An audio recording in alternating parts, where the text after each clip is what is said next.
अस्सलाम वालेकुम to all of you. आज की वीडियो में मैं आपको बताने जा रहा हूँ, बल्कि सिखाने जा रहा हूँ कि कैसे कॉल सेंटर का डैशबोर्ड आप क्रिएट कर सकते हैं खुद से। अगर आपका कॉल सेंटर है, उसका डेटा आपका प्रॉपर्ली एक्सेल फॉर्म में गिरता है, तो आप उसके डैशबोर्ड को कैसे क्रिएट कर सकते हैं। उसकी बेसिस पे आप अपने एजेंट की परफॉर्मेंस को भी जो है वो मॉनिटर कर सकते हैं, उसके टारगेट सेल्स को भी मॉनिटर कर सकते हैं। तो चलते हैं वीडियो की तरफ और सीखते हैं कि कैसे हम कॉल सेंटर का डैशबोर्ड क्रिएट कर सकते हैं। तो ये हमारे पास डेटा है, तकरीबन कोई मेरे पास 1400-1500 रिकॉर्ड्स हैं, जो मैंने एक डमी रिकॉर्ड्स अपने पास ले लिए हैं। और अब इस डेटा की बेसिस पे आपको नज़र आ रहा होगा मंथ्स भी हैं, क्वार्टर भी है। तो मंथ वाइज भी मैं डेटा देख सकता हूँ और क्वार्टर वाइज भी परफॉर्मेंस को एनालाइज कर सकता हूँ। इस डेटा के लिए अब हम जाते हैं पिवट टेबल पे। इंसर्ट किया, इंसर्ट में जाके पिवट टेबल पे हम गए और हमने डिस्प्ले में जाके इसका मोड क्लासिक कर दिया। क्लासिक करने से ये होता है कि डिस्क्रिप्टिव फॉर्म में आ जाता है और सीखने में और काम करने में हमें ज़्यादा आसानी रहती है। चले अब हम चलते हैं कि हमें कौन कौन सी फ़ील्ड्स पहले लेनी है। तो मैंने कॉल आईडी ले ली और उसको काउंट करा दिया, और इसी के साथ जो है वो मैंने स्पीड ऑफ आंसर्स ले लिए और इसको मैंने एवरेज कर लिया है। अच्छा, वैल्यूज़ को हम रोज़ के अंदर प्लॉट कर देंगे ताकि हमारे पास इस तरीके से डेटा आ जाए। अब हमें क्या करना है, अब हमें कॉल आईडी और एवरेज ऑफ स्पीड आंसर को हमने लेना है, और मैंने यहाँ से गेट पिवट टेबल करना है, पिवट डेटा करना है, ताकि जब मैं उसको ग्राफ के अंदर प्लॉट करूँ तो ये जो है हमारे स्लाइसर्स के साथ इंटरलिंक हो। तो कॉलर आईडी को हमने इक्वल्स टू किया और पिवट टेबल के लिंक के साथ अटैच कर दिया। तो हमारे पास ये दो डेटा हो चुके हैं, यानी ये दो फील्ड्स हो चुकी हैं। इसी को अब हम कॉपी करेंगे और कॉपी करने के बाद नीचे इसके पेस्ट करेंगे, और इसके अंदर हम ले लेंगे हमारे पास जितनी भी कॉल्स जो रिज़ॉल्व होती हैं या जो अबेंडन हो जाती हैं। तो अब हम क्या करेंगे, हमने जो है ये रिस्पांस को जो है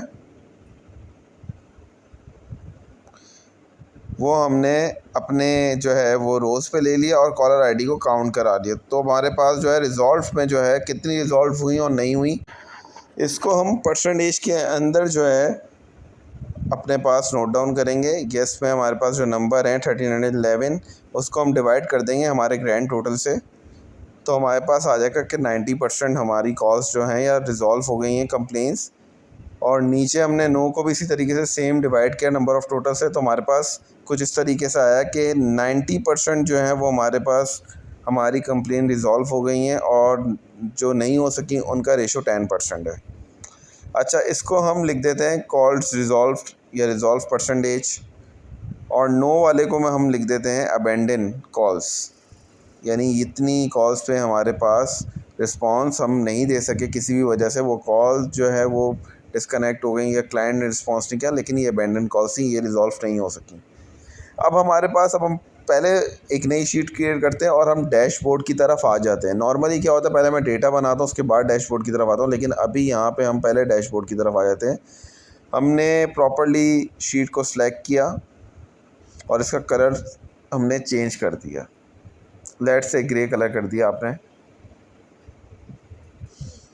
आपकी मर्ज़ी है, आप अपनी कलर स्कीम अपनी तरफ से रख सकते हैं, कलर थीम अपनी मर्ज़ी से सजेस्ट कर सकते हैं अपने लिए।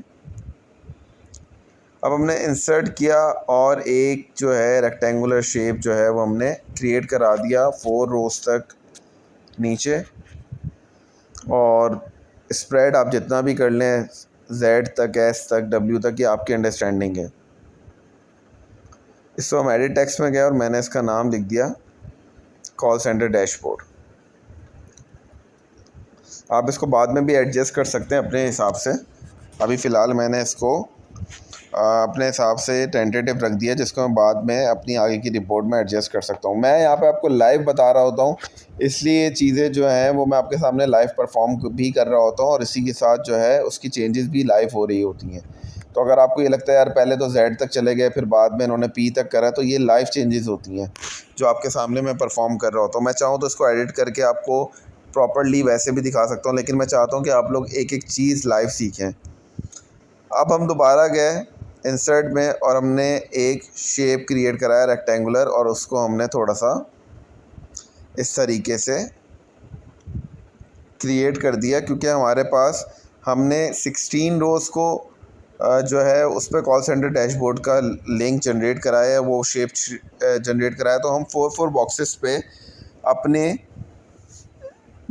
जो भी हमें कार्ड रखना है वो हम ले लेंगे। जैसे कि आपको इस पर अभी नज़र आएगा कि total number of calls, average number of calls या आंसर्ड, इसी तरीके से अबेंडन रेट क्या रहा है, कॉल रिजॉल्व रेट क्या रहा है। तो पहला हमारे पास जो आ रहा है वो आ रहा है टोटल कॉल्स। इसका मैं कलर चेंज कर देता हूँ ताकि आपको पढ़ने में आसानी रहे। तो ये आ रहा है आपका टोटल कॉल्स। इसको हम इसकी एडजस्टमेंट कर देते हैं इसके टेक्स्ट की, ताकि विजिबिलिटी क्लियर हो जाए, पढ़ने में आसानी हो। ठीक है, इसी तरीके से नेक्स्ट बॉक्स में मैंने लिख दिया average answer speed in seconds, abandon rate और कॉल रेजोल्यूशन। उसके बाद हमने एक और बॉक्स क्रिएट कराया और इस बॉक्स का मैं जो है वो आउटलाइन भी जो है वो हटा दूंगा और शेप की जो फिलिंग है उसको भी नो फिल कर दूंगा। तो नो आउटलाइन नो फिल, और इस बॉक्स के अंदर मैंने रेफरेंस दे दिया है अपनी कॉलर आईडी का। Total number of call IDs जो मैंने सबसे पहले पिवट टेबल में निकाली थी वो मैंने उसका रेफरेंस दे दिया है, और इसको मैं कलर भी कर देता हूँ अपने रेड कलर से। इसी तरीके से मैं रेफरेंस दूंगा जो मैंने ऑलरेडी निकाला हुआ है एवरेज आंसर स्पीड्स का। कॉपी पेस्ट कर देंगे हम इसी चीज़ को बाकी तीनों बॉक्सेस में भी, और इधर भी रेफरेंस हम दे देंगे हमारे आंसर एवरेज आंसर स्पीड का, जो कि हमारे वर्किंग शीट के अंदर मैंने ऑलरेडी फाइंड आउट किया हुआ है। इसी तरीके से दोबारा बॉक्स को कॉपी पेस्ट करेंगे और इधर जो है हम अबेंडन रेट का जो है वो रेफरेंस दे देंगे, यानी जो हमारी नो कॉल्स की परसेंटेज थी जो विच इज़ 9.9। इसी तरीके से हम कॉल रेजोल्यूशन या रिजॉल्व जो हुई हैं कॉल उनका दे देंगे, तो वो है हमारे पास 90.1%। तो हमारे पास देखें अब ये बॉक्सेस आपके सामने जनरेट हो चुके हैं, ये आपके सामने एक तरीके से कार्ड जनरेट हो चुके हैं, लेकिन ये किस तरह काम करेंगे भी या नहीं करेंगे तो इसको भी हम देखेंगे। बैकग्राउंड कलर जो है मैंने लाइट ब्लू कर दिया है इन चारों बॉक्सेस का, ताकि ये, क्योंकि मैंने ब्लू कलर की थीम रखी है तो ये ब्लू कलर के सराउंडिंग ही कुछ होना चाहिए। अब हम चलते हैं दोबारा से अपनी शीट की तरफ, और इधर हम जाके इंसर्ट में जाके हम अपना स्लाइसर ऐड करते हैं। और वो स्लाइसर हम किस चीज़ का ऐड करेंगे, सिर्फ और सिर्फ मंथ और क्वार्टर का। उसकी बेसिस पे सारी परफॉर्मेंस खुलकर आ जाएंगी। इन दोनों को हमने कॉपी किया। सबसे पहले तो मैं इसका रिपोर्ट कनेक्शन दोनों पिवट टेबल के साथ कनेक्ट कर दूं, दोनों स्लाइसर्स का, ताकि ये प्रॉपर्ली वर्क करें। उसके बाद इन दोनों स्लाइसर्स को मैंने कॉपी किया और अपनी जो मेन डैशबोर्ड शीट है उसके अंदर जाके जो है वो मैं पेस्ट कर दूंगा इस तरीके से। अब हम इसकी स्लाइसर्स की एडजस्टमेंट कर देते हैं। ऑप्शन में जाएंगे और जो मेरा मंथ वाला है उसको मैंने 6 कॉलम पे रिस्ट्रिक्ट कर दिया, ताकि ये 2 लाइन के अंदर 6 के 6 मंथ्स मेरे पास जो है ना वो एडजस्ट हो जाए। कुछ इस तरीके से देखें, सारे मंथ्स आ रहे हैं, जनवरी, फरवरी, मार्च, अप्रैल, मई, जून, जुलाई, अगस्त, सितंबर, अक्टूबर, नवंबर, दिसंबर।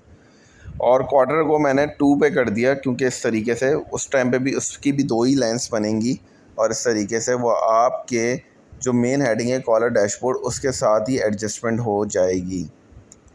आप इधर से जो है वो टेक्स्ट भी चेंज कर सकते हैं, स्टाइल भी चेंज कर सकते हैं, और स्लाइसर को और भी फॉर्मेट में जाके मॉडिफाई कर सकते हैं। तो आप ये देखें, जैसे ही मैं इनको स्विच कर रहा हूँ तो ये जो है नीचे की वैल्यूज़ को चेंज कर रहे हैं। तो ये बहुत अच्छी चीज़ है कि मेरा स्लाइसर सही तौर पे काम कर रहा है। तो इसको चेक करते रहना चाहिए ताकि आपकी रिपोर्ट बहुत आसान हो जाए। एक और पिवट टेबल को मैंने ऊपर से कॉपी किया, नीचे मैंने एजेंट रखा, और जहाँ पे रिज़ॉल्व है वहाँ मैंने सिर्फ़ और सिर्फ यस ले लिया, ताकि मुझे पता चले कि मेरे जो भी एजेंट्स हैं उनकी रिज़ॉल्व कॉल्स क्या थी, उनके पास कितनी कॉल्स आई हैं जो उन्होंने रिज़ॉल्व करी हैं। तो आपने इसको सॉर्टिंग भी यहीं कर लिया, और यहाँ भी आपने गेट पिवट डेटा से ही टेबल लेना है, ताकि आपका जो विजुअल्स हैं, जो आपके स्लाइसर्स हैं, वो प्रॉपर्ली जो है इंटरलिंक रहें और वो आपको प्रॉपर्ली इसका आंसर मिले। यहाँ पे भी हमने जो है नंबर्स को टोटल से डिवाइड कर लिया ताकि इसकी परसेंटेज आ जाए। कुछ इस तरीके से देखें, परसेंटेज आ चुकी है। और दूसरा फ़ायदा ये होता है, यहाँ से आपके जो ग्राफ जैसे ट्री मैप, सनबर्स्ट, इस तरह के ग्राफ्स नहीं खुल रहे होते, विजुअल्स नहीं खुल रहे होते, वो भी बड़े इजीली आराम से ओपन हो जाते हैं, जो कि पिवट चार्ट के अंदर वो नहीं कर रहा होता ओपन। इसको स्मॉलेस्ट टू लार्जेस्ट करेंगे तो अब आप देखें ऑटोमेटिकली जो है वो highest number of call resolve जिनके नंबर हैं वो ऊपर आ गए, उसके बाद सेकंड वाले पे थर्ड पे फोर्थ और इस तरह गोइंग ऑन लास्ट तक। तो इधर इसको हम लिख देते हैं कॉल रिजॉल्व परसेंटेज। अब इसी तरीके से हमने एक और बनाना है जो डिपेंडेंट होगा हमारे पास अबेंडन कॉल्स पे, लेकिन कॉपी करके हमने नीचे पेस्ट किया दोबारा पिवट टेबल। लेकिन अब की बार हम डिपार्टमेंट को जो है वो इन्वॉल्व करेंगे कि किस डिपार्टमेंट की अबेंडन कॉल्स ज़्यादा रहीं या उसका परसेंटेज या रेट ज़्यादा रहा। तो अब हमने एन को सिलेक्ट किया और एन को सिलेक्ट करने के बाद जो है हमने इसको डिवाइड किया गेट पिवट टेबल से। इसकी इंडिविजुअल वैल्यू को हमने इसके टोटल वैल्यू से जो कि 144 है उससे डिवाइड किया, तो हमारे पास परसेंटेज चेंज या परसेंटेज रेशो आ गया कि किस डिपार्टमेंट में कितनी परसेंटेज है कंप्लेन रिजॉल्व नहीं होने की।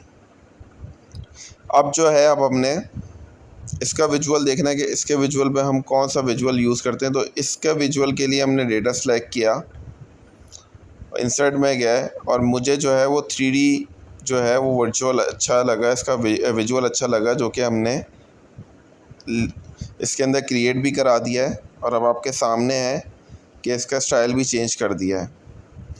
इसका टाइटल भी चेंज कर देते हैं हम, और टाइटल जो है वो हम इसका रख देते हैं अबेंडन कॉल्स परसेंटेज या अबेंडन रेट परसेंटेज, जो आप रखना चाहें। एडजस्टमेंट भी आराम से हो रही है आपके सामने ग्राफ्स की, और आप इसमें जो भी चेंजेस करना चाहें लिखना चाहें वो भी लिख सकते हैं। अब हमारे पास ऑलरेडी मैंने पिवट सेलेक्ट किया हुआ था। ये पिवट जो है वो ये बताता है कि सेटिस्फेक्शन रेटिंग क्या रही कंपनी की ओवरऑल। अगर आप इसके विजुअल की बात करें तो मैंने ट्री मैप लिया है जिस पे मुझे इसके लेबल्स जाके ओपन करने हैं, और लेबल्स में मैं कैटेगरी नेम हटाने के बाद वैल्यू ले लूँगा, क्योंकि कैटेगरी मेरे पास लेजेंड्स के अंदर आ रहा है और कलर्स के साथ आ रहा है। इसको भी थोड़ा सा जूम कर लेते हैं हम सारी वैल्यूज़ को, तो आपके सामने जो है वो ट्री मैप भी तैयार है सेटिस्फैक्ट्री सेक्शन का, कि कितने आपके रिमार्क्स हैं जो ओवरऑल में से अच्छे नहीं हैं यानी पुअर हैं, फिर एवरेज हैं, फिर गुड हैं और फिर एक्सीलेंट है। इसी तरीके से मैंने जो है वो एवरेज स्पीड ऑफ आंसर का भी एक पिवट टेबल क्रिएट करा हुआ है, जहाँ पे मैंने सनबर्स्ट चार्ट को यूज़ करा है और उसको यूज़ करते हुए ये बताया है किस एजेंट के पास जो है वो कितना एवरेज, कितनी जल्दी वो ये कंप्लेन रिजॉल्व करता है, एवरेज स्पीड उसकी क्या है। इसकी भी हम वैल्यू ले लेते हैं और कैटेगरी नेम हटा देते हैं, क्योंकि लेजेंड्स के अंदर आ रहा है already category name with their respectively colours. तो ये चीज़ जो है आपको मैंने बता दी है। अब इसको हम कॉपी करके लेके जाते हैं अपने डैशबोर्ड पे और देखते हैं क्या ये वर्क कर रहा है या नहीं कर रहा है। मेन इंपॉर्टेंट है कि ये चारों ग्राफ्स जो भी हमने बनाए ये प्रॉपर्ली हमारे डैशबोर्ड की शीट पे वर्क करें, ताकि हमारा काम आसान हो जाए। ठीक है, इसको कॉपी करा और पेस्ट कर दिया। अब हमारे पास हमारा जहाँ डैशबोर्ड की मेन शीट है वहाँ पे ये जो है सारे विजुअल्स, चारों विजुअल्स आ चुके हैं। अब इसकी एक की एडजस्टमेंट मैं आपको करके बता देता हूँ, उसके बाद बाकी सबके एडजस्टमेंट आपने ख़ुद करनी है। चाहे तो मैंने अगेन आपको बोल रहा हूँ लिंक में फाइल का लिंक दे दूँगा, अगर आपको प्रैक्टिस करनी है तो उसमें से देख के भी कर सकते हैं। तो अब आप देखें जैसे ही मैं मंथ को चेंज कर रहा हूँ तो यहाँ पे जो है स्टोरी चेंज हो रही है। इसी तरीके से जो है वो कॉल्स रिजॉल्व का सेक्शन भी चेंज हो रहा है, मार्केटिंग का सेक्शन भी चेंज हो रहा है, सेटिस्फेक्शन रिपोर्ट भी हमारे पास चेंज होकर आ रही है। तो उम्मीद करता हूँ कि आपको वीडियो पसंद आई होगी। अगर वीडियो पसंद आई है तो प्लीज़ इस चैनल को सब्सक्राइब करें, वीडियो को लाइक करें, दोस्तों के साथ शेयर करें ज़्यादा से ज़्यादा, ताकि उनको भी एक्सेल सीखने का हौसला मिले। टिल देन मिलते हैं किसी एक नए कंटेंट के साथ। अल्लाह हाफ़िज़।